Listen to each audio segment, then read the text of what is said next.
Take out the guesswork. Pick one problem, solve one problem. Welcome back to Keep Inspiration Alive. I'm your host, Mr. Michael Adams. How's everybody doing? So, I just want to start out by saying I got some new lights here. I'm really trying to see how these are working out. So, I'm going to test them out real quick before we dive into tonight's topic. Something very interesting I learned tonight is Connected Soul Network being put on the hot seat with coaching with Chris Burbridge, and it's very amazing. I'd like to share. I want to first test out these lights. Here they are with no light, no right light, no left light.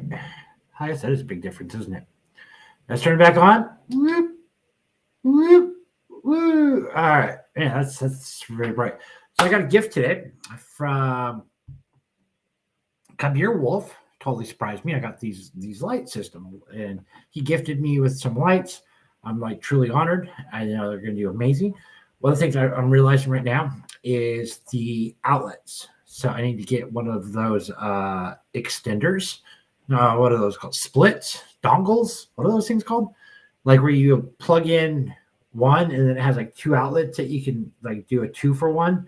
That's one thing I'm going to need to invest in. I don't think those are too much. So it should be a couple dollars, I'm imagining. And because I got to get, so with this, I'm recognizing they have the two lights. They go on each of the USBs on the left and the right-hand side. In order to do that, I had to deactivate the wireless mouse and keyboard, but I also got a microphone. So like really trying to think like how to maximize being able to do this. If anyone knows, go ahead and drop it in the comments section. I'd really appreciate it. And now I'm going to have to use manual fingers to the computer, open some stuff up and check out what's going on. All right. So today we were talking about, what we're talking about?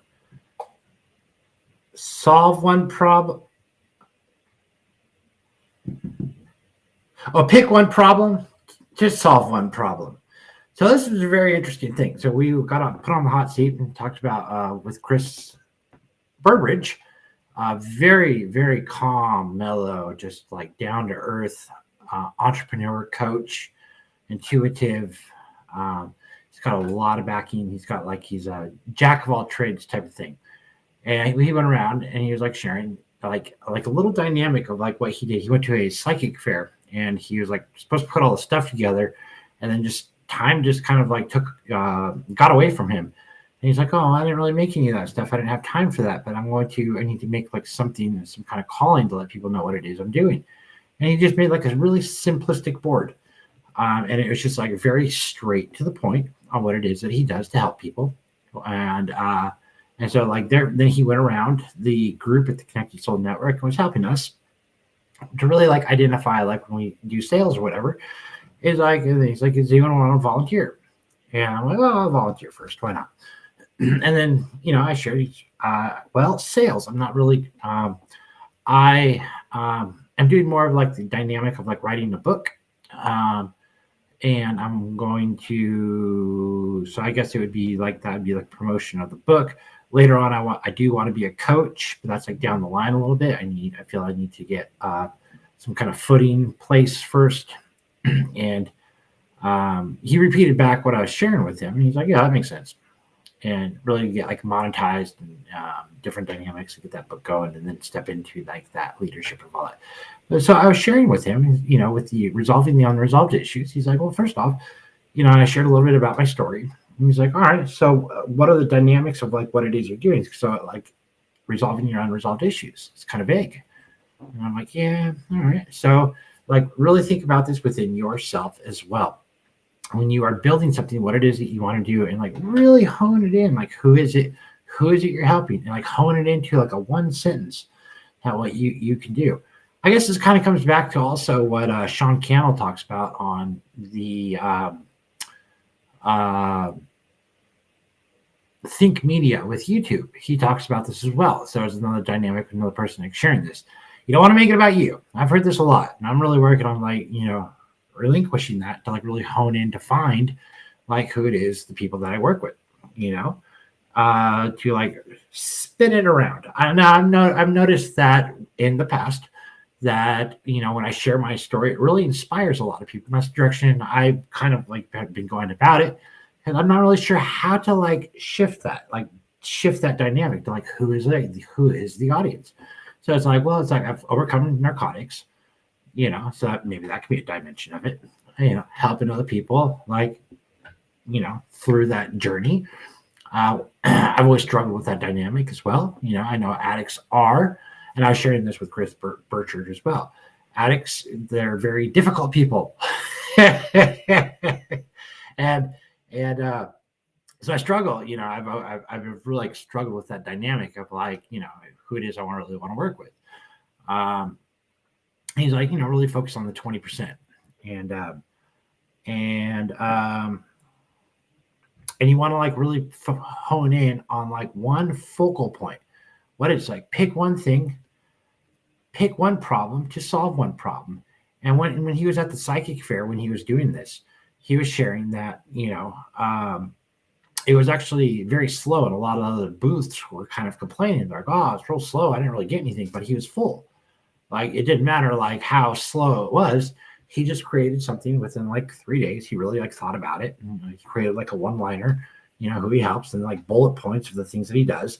And he was sharing with us that a lot of the people that were coming to his booth, which like he got filled for the entire day. And he's like, I made my money back from the booth and some. And it was just like a little taste of like what it is that I do. And people like came to me, and why my booth was so full and why I filled my schedule through the entire day was people were like, dude, like that's clear. Like that makes sense. Like all these other people are like, they're like have all these signs out. That's just really like, I don't really understand it. So like they got this and this and this, but like yours is like very simple, very to the point. He filled his booth. Other people did not. And so we have to like, when we think about like what it is that we're going to do, no matter if we're going to be doing sales, well, we're always selling. That's one thing. That's one of the books I've read a while back ago. No matter what we do, we're always trying to sell. We're pitching in some way, shape, or form. Even if like you're an adult, you're pitching to your child. You're trying to make the case to like your child to like go to bed. And you got to sell them on the idea. So if we shift the way that we like really look at sales, we're always selling. We are always selling. Selling. All right. And so we just flip that script a little bit. So we like tweak it in our mind. And we just like look at like it's really about comes down to like a sense of like persuasion, I guess.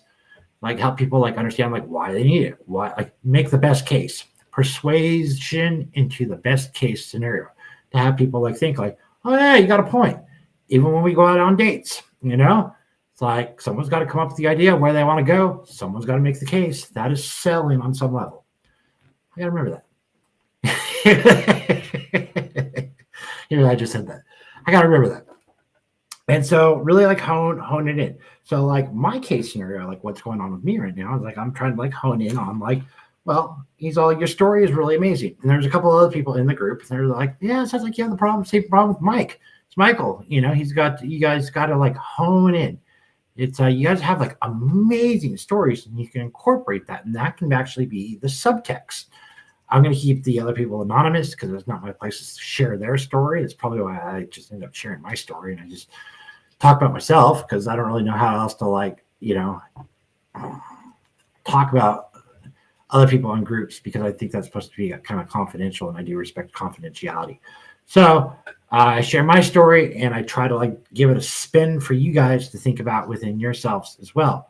So if you want to do all these different dynamics, he's like, you kind of can, but you just got to hone it into like a point, because like one thing, pick one thing, pick one problem and solve one problem. Now within that, like one problem, you can branch it out, but like you need to be very clear with people that come to your booth, come to your website, come to your social media accounts, read your blogs, whatever. And they, oh, that makes sense. I grasp that. And when you like put it up on your head, and kind of like what Sean Cannell talks about, I'm here to do blank.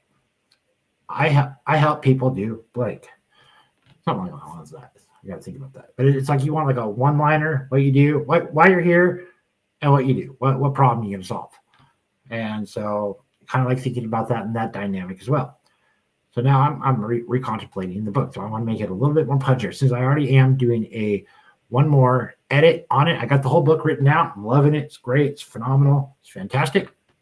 The only dynamic of it that needs to be changed is the when writing it, it kind of like jumbled between different perspectives, from like female to male, male to female perspectives on like who's talking when I generated it through AI. So it's about 90% authentic to really help people like resolve their unresolved issues and become their most authentic self. Now I need to help readers understand what unresolved issues are, like what dynamic of that. Who am I helping? Who am I serving? So since I'm already going to have to do like that re-edit anyways, I'm just going to like re-put it in there because everything else is like phenomenal, great, fantastic. It's going to change lives. It's going to save lives. It's going to shift so many people. But I need to like get that like one dynamic, get that key to like real fit in real tight. So like people can really, I can identify those people, like a specific niche of an audience, like who it is. And so now I'm going to be like thinking about that tonight, tomorrow. I'm going to pray on it. I'm going to pray to God for guidance on to come up with a answer. And then I'm going to tweak it just a little bit. So once I come up with that like aha moment, I got some ideas. Jennifer Hart's helping me. She came up with an idea as well, kind of helping me. And so people, we just kind of helped each other in the Connected Soul Network. As we listened to other people, I came up to help other ideas. Because sometimes, most of the time, it's really hard to look inwards to us to be like, but it can be like blatantly obvious to everybody else. This is why like being in a group setting is so phenomenal, because really find your tribe, find people, and like build these like communities. This is what I like about like Zoom calls, because when we come in on Zoom, we come in together. It's not like in chat messages where you're just like reading comments. It's like we're face to face, we're interacting. Things are getting shaken up, shuffled around, a lot of compassion and empathy going on. We're all helping one another. And it's like, put people on the hot seat and they're like, hey, like the coach will like help them, or the healer or whatever. And every single time, I don't care who it is. And there was even a TED Talk on this. Every single time people come up with answers. TED Talk. There was a woman, she did a thing where let's see if I can remember the story right. She created this group. This is like phenomenal. It's like an aha moment on mine, like a long time ago, like just from like listening to her going, oh man, I gotta try that. But whenever you get in like a group of people, and I think even like the Bible kind of says this as well, if like 2 or 3 come together under his name, miracles happen or something like that. Same thing within like problem solving. Like whenever like one person's like, I got this problem, and you're a group full of people, they're like, what about this? What about this? Oh my God, thank you. Every single time. And a woman even said that. I really put it to a challenge. And we created this group, and we like people came in with these like most like outrageous problems. I think like one of them was like, I want to date like Tom Cruise, or I want to dance with Tom Cruise. Like some like huge celebrity. I don't think it was Tom Cruise. Like that was probably not going to get solved, right? Someone in the back said like, hey, actually my sister's going to she's in a community where like that guy is part of, and they're actually doing a ballroom dance or something like that. And it was like, what? And I'm like, yeah, like I got an extra ticket. I could give it to you for like my sister. Like they're connected. So I'll give her a call. Sure enough, that person got like, so like the impossible comes like miraculously possible. Like answers just kind of like come about. Even when you think that like when we wrap ourselves up in it, we can't see solutions. But when we get in group settings, like people pop off with like ideas, and always there's a solution. Like I said, it's easier to see solutions for everybody else than it is usually for ourselves. And when we create that space, like at the Connected Soul Network or in other areas, where we find that tribe where we're generally like on that same frequency, miracles like seem to unfold. And it's really phenomenal. So I really like that dynamic of it. So moving forward for you guys, think about pick one problem. You can branch it out later, but we want to make it very clear, very, very, very clear. Pick one problem to solve one problem. Like try to spin it around. I'm working on that as well. Spin it around so it's like you're like there for people. And again, I'm working on that too. And so anyways, I got a book coming out. I got the first thing done. I'm going to just shift. I was just spoken about it. Stay tuned. Got the first draft done. I'm going to be working on the second draft. final draft because it's already like phenomenal. I just need to tweak the wording a little bit and possibly the title and the subtitle. But it's going to help a lot of people. Stay tuned. Maybe working on like addicts, people overcoming, creating solutions. I don't know yet. Like really like the dynamic of like what it is went through and pay it forward. And what I went through was overcoming narcotics and creating a new life. Maybe that could be it. You know, who knows? We'll figure it out. I'm going to pray on it tonight. I'm Mr. Michael Adams, and this is Keep Inspiration Alive. And I need to get some dongles. And what is those things called? Splitters. So I can plug in these lights and have my mouse and my microphone. So anyways, toodaloo, everybody. I hope you got some value out of this. Come back next time here at Keep Inspiration Alive. Toodaloo.